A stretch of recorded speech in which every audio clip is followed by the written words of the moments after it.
Hello friends, आज हम आपको बताने वाले इस वीडियो में कंपनी लॉ से रिलेटेड इंपॉर्टेंट क्वेश्चन। ये सभी ऐसे क्वेश्चन हैं जो आपके आने वाले एग्जाम में पूछे जा सकते हैं। तो वीडियो के सभी क्वेश्चंस को ध्यान से देखिएगा क्योंकि इसके बाहर से क्वेश्चन नहीं पूछे जाएंगे। यहाँ आपको हिंदी और इंग्लिश दोनों में क्वेश्चंस बताए जाएंगे। अगर वीडियो की जानकारी पसंद आती है तो अपने दोस्तों के साथ भी शेयर कर दीजिएगा। तो आइए देखते हैं आज का पहला question. The companies which are form under special charter granted by the king और queen of England are called. England के राजा या रानी के द्वारा दिए गए विशेष चार्टर के तहत बनने वाली कंपनियों को कहा जाता है। Statutory companies, chartered companies, registered companies, none of the above. यहां बात हो रही है इंग्लैंड के राजा या रानी के द्वारा दिए गए विशेष चार्टर के तहत बनने वाली कंपनियों को क्या कहा जाता है। तो यहां पर राइट आंसर हो जाएगा option C, registered companies. Question number 2। The companies which are formed under a special act, those companies are called as. वे कंपनियां जो विशेष अधिनियम के तहत बनती हैं वे कंपनियां डैश कहलाती हैं। Statutory companies, chartered companies, registered companies, none of the above. यहां बात हो रही है वे कंपनियां जो विशेष अधिनियम, ठीक है, विशेष अधिनियम के तहत बनती हैं क्या कहलाती हैं। तो राइट आंसर है ऑप्शन ए, स्टेचुअरी कंपनीज। ठीक है। Question number 3। Minimum number of members in case of public company. सार्वजनिक कंपनी के मामले में सदस्यों की न्यूनतम संख्या कितनी होती है। 5, 7, 9, 11। फ्रेंड्स यहाँ पर एक नंबर का क्वेश्चन पूछा जाता है यहाँ से। पब्लिक कंपनी, प्राइवेट कंपनी, ये दोनों ध्यान से पढ़ लीजिएगा, यहाँ से क्वेश्चंस पूछे जाते हैं। तो यहाँ पर राइट आंसर हो जाएगा ऑप्शन बी, 7। ठीक है। Minimum number of members in case of public company is 7। सार्वजनिक कंपनी के मामले में सदस्यों की न्यूनतम संख्या 7 होती है। अब यहाँ आपको बताएंगे मैक्सिमम कितनी होती है। फिर maximum number of members in case of public company is unlimited. ठीक है, यहाँ से आपको पता चल गया होगा मिनिमम होती है 7 और मैक्सिमम होती है अनलिमिटेड। अगला क्वेश्चन है 4। Minimum number of members in the case of private company is.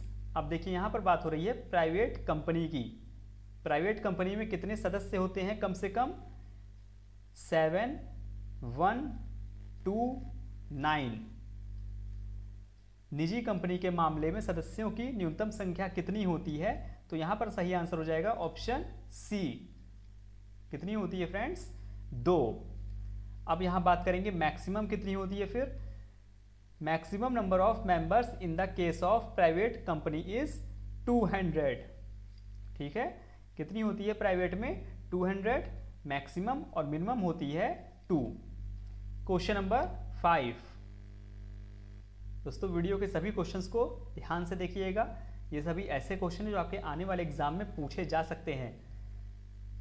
A company is named as a government company if it holds -% of paid up share capital।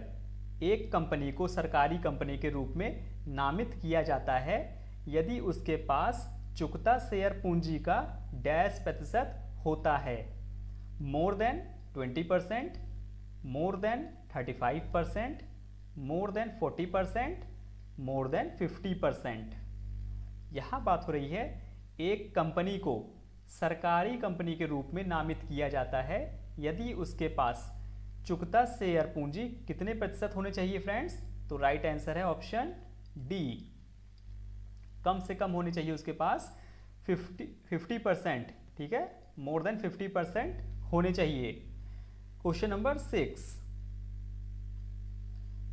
In case of appointment of directors dash form is to be field.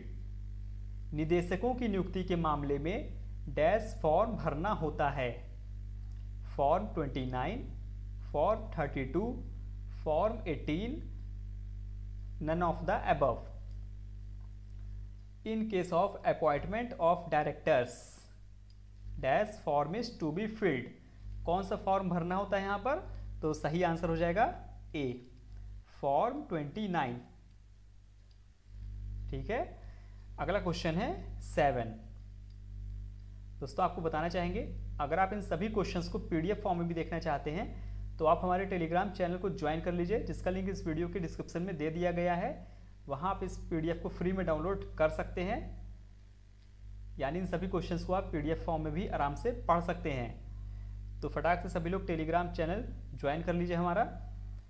Question number 7 है, dash is the conclusive evidence in case of a company that statutory requirements have complied with. Dash company के मामले में निर्णायक सबूत है कि वैधानिक आवश्यकताओं का अनुपालन किया गया है। Certificate of commencement of business, certificate of incorporation, both A and B, none of the above. यहां बात हो रही है dash is the conclusive evidence in case of a company that statutory requirements have complied with. तो friends right answer है यहां पर option B, certificate of incorporation. ठीक है, अगला question, minimum paid up share capital in case of a public company is. Very very important question. इसी type के question आपके एग्जाम में आने वाले हैं। 5 लाख, 10 लाख, 12 लाख, 7 लाख। यहां बात हो रही है एक सार्वजनिक कंपनी के मामले में, यानी पब्लिक कंपनी के मामले में न्यूनतम चुकता शेयर पूंजी है। तो राइट आंसर है यहां पर ऑप्शन ए। कितनी होनी चाहिए? 5 लाख। अब यहां आपको बताना चाहेंगे कुछ important topic. Minimum number of directors in case of a public company is. एक पब्लिक कंपनी में कम से कम कितने डायरेक्टर्स होने चाहिए? 3। ठीक है, कम से कम होने चाहिए 3। ये भी आपके एग्जाम में पूछा जा सकता है, देख लीजिएगा। Minimum paid up share capital in case of a private company is. अभी मैंने आपको यहां पर बताया पब्लिक कंपनी का कितना होना चाहिए? 5 लाख। और यहां पर देखिए पूछा जा रहा है, बताया जा रहा है प्राइवेट कंपनी में होना चाहिए 1 लाख। पब्लिक में 5 लाख, प्राइवेट में 1 lakh. Question number 9, What is the real name of the Companies Act currently in force in India? Bharat में वर्तमान में प्रचलित कंपनी अधिनियम का वास्तविक नाम क्या है? Companies act 1956, Indian companies legislation, इसको हिंदी में कहा जाता है विधान 1913, companies and registration act 1912, Indian companies act 1956। Bharat में वर्तमान में प्रचलित कंपनी अधिनियम का वास्तविक नाम क्या है? अगर आपको पता है तो आप कमेंट करके बता सकते हैं। तो फ्रेंड्स यहां पर राइट आंसर है ऑप्शन ए, कंपनीज एक्ट 1956। ठीक है, कंपनी अधिनियम 1956। अगला क्वेश्चन है 10। दोस्तों अगर आपको वीडियो पसंद आ रही है तो वीडियो को लाइक कर दीजिएगा, अपने दोस्तों के साथ भी वीडियो को शेयर कर दीजिएगा जहां भी आपका स्टडी ग्रुप है। और एक बार चैनल को देख लीजिए, अगर पहली बार विजिट कर रहे हैं, चैनल आपके लिए यूजफुल है तो चैनल को सब्सक्राइब जरूर कर लीजिएगा, बेल आइकन दबा दीजिएगा, जिससे हमारी कोई भी वीडियो अपलोड हो तो आपको नोटिफिकेशन मिल जाए। यहाँ आपके लिए हम ये पहली वीडियो है कंपनी लॉ से रिलेटेड, आगे भी और भी वीडियोस लेकर के आएंगे, आपकी अच्छी तैयारी हो जाएगी। Dash of a private company, एक निजी कंपनी का dash. Registration is done with a public company, registration is optional, registration is not mandatory, registration is mandatory. यहां पर राइट आंसर हो जाएगा ऑप्शन डी, एक निजी कंपनी का क्या होना चाहिए? रजिस्ट्रेशन इज मैंडेटरी, पंजीकरण अनिवार्य है। ठीक है, एक निजी कंपनी का पंजीकरण अनिवार्य है। Question number 11, for a company to reduce its share capital एक कंपनी को अपनी अंश पूंजी में कमी करने के लिए dash the permission of both central and state government has to be taken. केंद्र तथा राज्य सरकार दोनों की आज्ञा लेनी होती है। Option B the permission of the central government has to be taken, केंद्र सरकार की आज्ञा लेनी होती है। The permission of the state government has to be taken, राज्य सरकार की आज्ञा लेनी होती है। कोर्ट ऑर्डर इज रिक्वायर्ड, न्यायालय की आज्ञा लेनी होती है। यहां बात हो रही है for a company to reduce its share capital, एक कंपनी को अपनी अंश पूंजी में कमी करने के लिए किसकी आज्ञा लेनी होती है? तो यहां पर सही आंसर हो जाएगा डी, न्यायालय की आज्ञा लेनी होती है। Court order is required. Very very important question. ये सभी क्वेश्चन आपके आने वाले एग्जाम में पूछे जा सकते हैं, तो वीडियो को पूरा देखिएगा। Dash a private company does not, एक निजी कंपनी नहीं करती है। क्या नहीं करती है? चलिए ऑप्शन में देखेंगे। Public invitation for share purchase, अंश क्रय का सार्वजनिक आमंत्रण, अपॉइंटमेंट ऑफ ऑडिटर्स, अंकेक्षक की नियुक्ति, शेयर ट्रांसफर राइट्स रेस्ट्रिक्टेड, अंश हस्तांतरण अधिकार प्रतिबंधित, and last limited number of members, सदस्यों की संख्या सीमित। यहां बात हो रही है एक निजी कंपनी नहीं करती है, यानी निजी कंपनी का काम कौन सा नहीं है? तो यहां पर सही आंसर है option A, public invitation for share purchase, अंश क्रय का सार्वजनिक आमंत्रण। ठीक है, ये निजी कंपनी का, प्राइवेट कंपनी का काम नहीं है। Question number 13, a private company may issue securities through the way of accept, एक निजी कंपनी स्वीकृति के माध्यम से प्रतिभूतियां जारी कर सकती है। Public offer, bonus issues, private placement, right issues. एक निजी कंपनी स्वीकृति के माध्यम से प्रतिभूतियां जारी कर सकती है। तो यहां पर सही आंसर है ए, पब्लिक ऑफर। ठीक है, पब्लिक को ऑफर करके वो अपनी प्रतिभूतियां जारी कर सकती है। Next question 14, a private company may commence its business dash after incorporation, एक निजी कंपनी में अपना व्यवसाय शुरू करने के बाद dash निगमन।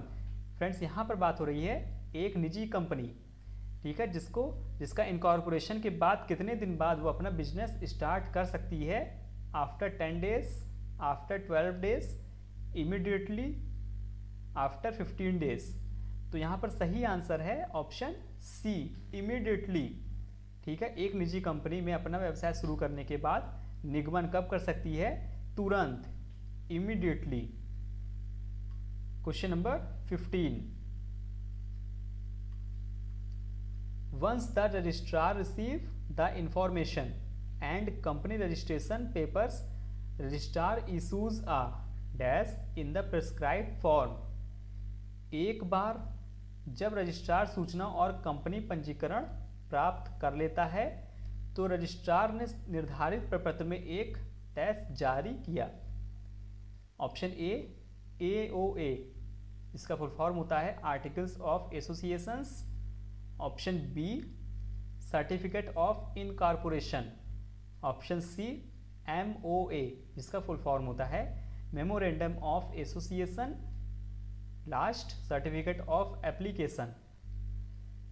Once the registrar receive the information and company registration papers, registrar issues a dash in the prescribe form. तो फ्रेंड्स, यहाँ पर राइट आंसर है option B, certificate of incorporation.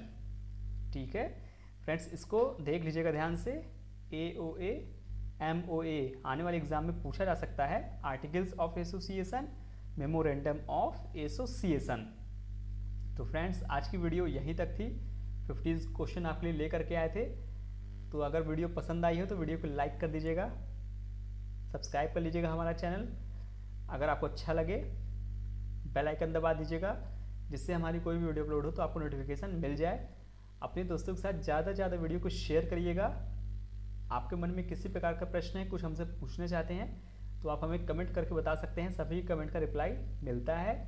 आप किसी और टॉपिक पर वीडियो बनवाना चाहते हैं तो वो भी कमेंट पर बता सकते हैं, नेक्स्ट वीडियो वही लेकर के आएंगे। तो फ्रेंड्स मिलते हैं नेक्स्ट वीडियो में। वीडियो को पूरा देखने के लिए धन्यवाद। इस वीडियो की PDF डाउनलोड करने के लिए आप टेलीग्राम को ज्वाइन कर लीजिए, जहां पर आप हमारे सभी PDF को डाउनलोड कर सकते हैं फ्री में, वो भी। धन्यवाद, टेक केयर, बाय बाय।